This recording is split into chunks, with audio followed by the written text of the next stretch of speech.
With plenty of fun to have, this time with rainbow tinted goggles on, here is your quick top 3 of the best things to do while tripping on shrooms. Number 1. Stargazing. Number 1 on this list is the quintessential example of an oldie but a goldie. Literally, this has been on the top of the list for tens of thousands of years. So the name of the game is to find a spot with minimal light pollution.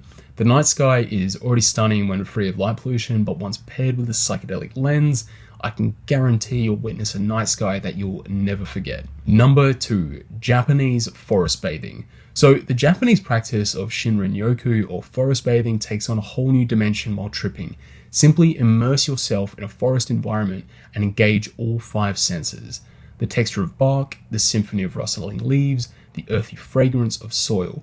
As the shrooms kick in, you'll experience a dissolution of the boundary between yourself and nature that Japanese Zen practitioners have sought for centuries. Number 3, watch trippy movies. Now, number 3 might seem obvious, but there's an art to selecting a movie that is just right for your trip.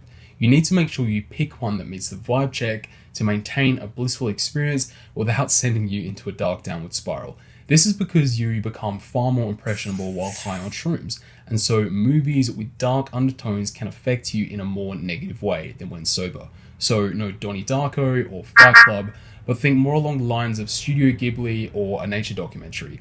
More on that right here.